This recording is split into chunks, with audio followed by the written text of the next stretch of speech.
You're listening to Northwest Sports Tonight with Ron Callan on AM 860. Want to send a message to Ron? Go to the Northwest Sports Tonight show page at kpam.com.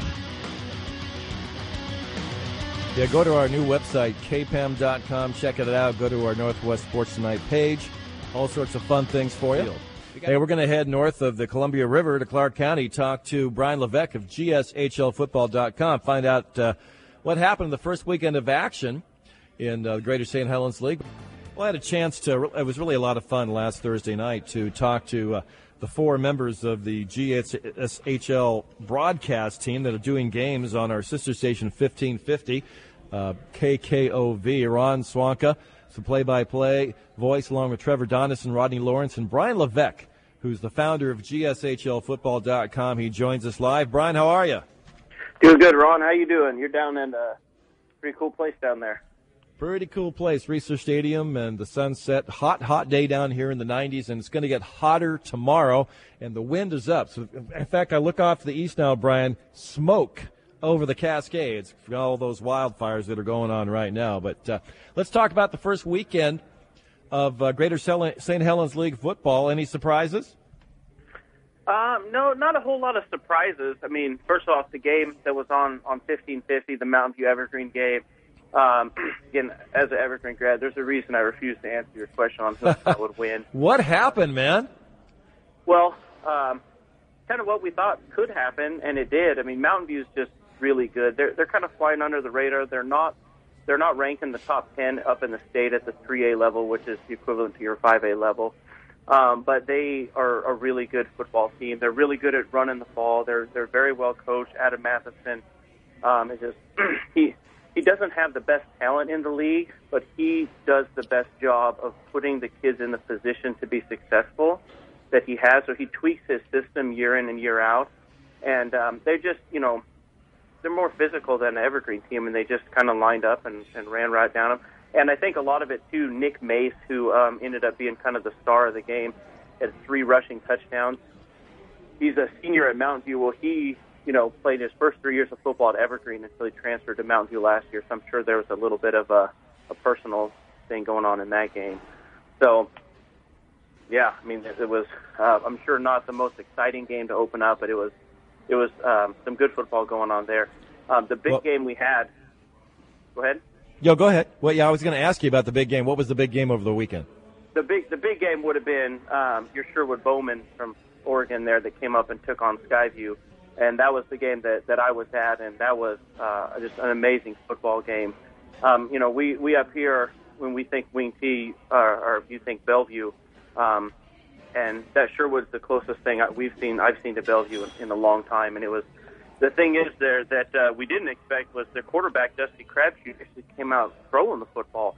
He had 3 times where he threw the football downfield in that game. But Skyview, about the first 2.5 minutes of the game, each team had scored, and the Sherwood coaches were up there saying, hey, let's call some timeouts, let's just slow things down, because they're used to, more of a slow pace, run the clock, do stuff, where Skyview likes to just go. They kind of Oregon-like in that they spread it out a little bit, and they like to just put their foot on the gas and go. But so Skyview ended up having a 21-13 lead at halftime, and then they ended up getting up 24-13, and then Sherwood just scored the last couple of touchdowns, kept the ball away from them. The Skyview only had the ball, I think, about 3 or 4 minutes of the whole second half out of 24 minutes.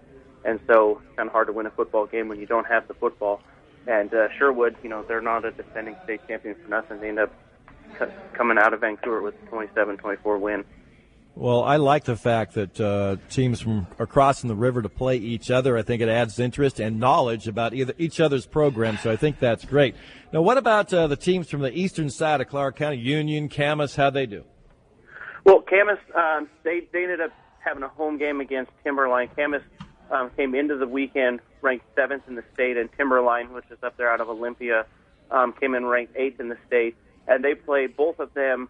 Camas, they graduated 30-some seniors last year, and there was a core group of guys that had basically started for 3 seasons at Camas. So they have a lot of turnover for the papermakers, but they have a lot of depth in that program where they still get that respect and being ranked high up in there.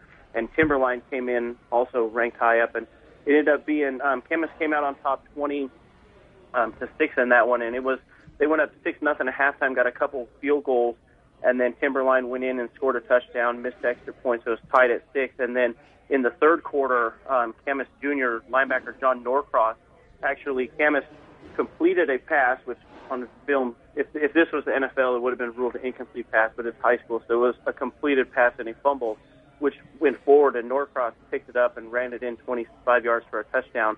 And then later in the fourth quarter, the same kid, while playing linebacker, the Timberline kid caught a pass, came out in the flats, was hit, fumbled. Norcross scooped that up and ran that one back 42 yards for a touchdown. For the Papermakers, only 2 touchdowns. Both fumble returns, one on offense, one on defense by the junior John Norcross. So it was a pretty big game for him, opening win, top 10 team. A lot of people were expecting Camas to be more dynamic on offense, but you got to keep in mind that Timberline's a top 10 team in the state, very quick defensive line that was giving some of their new guys on offense some trouble. But overall, very good performance by Camas. And then Union had a tough draw last year. They played Bellevue in a game at Quest Field to open the season, and then Bellevue, instead of playing Union again this year, had the opportunity to go down and take on Oaks Christian, which they went down and won that game. And but so Union ended up taking on Bothell High School up there in Seattle, and Union went into the game ranked 8th, and Bothell was ranked 9th. And Union actually jumped out early to a 10-0 lead, moved down the field a couple of times, but then from then on out, they were having a lot of issues with cramping. There was a lot of kids from all around the country probably were having this weekend with the heat and stuff. But Bothell's offensive line and defensive line were just giving Union fits the whole game. Bothell ended up scoring the final 27 points of the game and beating the Titans 27-10. But Union looked good, but they have a lot of young kids, so it's a long season. They look like a team that come week 9, can make a playoff run, but right now they need to shore up some stuff on their offensive and defensive line. Bryan Levesque's our guest. He's with GSHL Football.com. What game we broadcasting this Friday on 1550 KKOV, Vancouver's talk station? Well, if you got a doubleheader out there, the first game is going to be Lakes High School from Tacoma is going to come down and take on Evergreen, and then the second game will be Mark Morris High School out of Longview taking on Heritage. If you want to see some kids that are going to be playing college football, come down and watch Lakes play Evergreen. Unfortunately for Evergreen, like we said, they got kind of rolled up by Mountain View there, who's not a top 10 team in state. Lakes is the number 2 ranked team in state at that CA level. And in most years and in a lot of other situations, this team that Lakes has would be a hands-down number 1 team in state, except they're sitting behind Bellevue, who's the 15th ranked team in the country right now. This Lakes team is loaded. They got Jack Banner, offensive lineman, who has like 30-some scholarships. Cedric Dozier's got their quarterback's got scholarships from UW and a couple other schools. Little John, they're running. I mean, they literally have like 8 or 9 guys that already have Division I scholarships on this Lakes team. So Evergreen, if they thought they had a rough game, they better strap up their bootstraps and be ready to come Friday. The second game, though, I think will be competitive-wise, probably a lot more competitive. You're going to have the 4A Heritage School hosting the 2A Mark Morris School. And you're going to have Heritage, a young, fast, speedy team, and Heritage that's prone to make some mistakes, versus the smaller, little bit slower Mark Morris team. But they're also running a wing tee, and they look really good against Kelso. They ended up beating their crosstown rival Kelso 21-7 Friday. And I didn't go to that game, but I watched the film of that.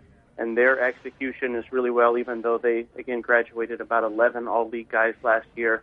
So it's going to come down to, how well can they execute, and can Heritage not make mistakes on defense with, over pursuing different things. And then on the flip side will be how can Mark Morris do defensively against the speedy receivers of Heritage? If they get it out on the edge, are they going to be able to contain them? So this could be a game where no one stops the other one on defense. Last year, they ended up, Mark Morris won by 1 point as Heritage had scored, and instead of kicking the extra point to go into overtime, decided to go for 2 with seconds left in the game, didn't get it and lost. So last year literally came down to the last team to have the ball, and I could definitely see that happen again Friday night. So that one should be a real exciting game.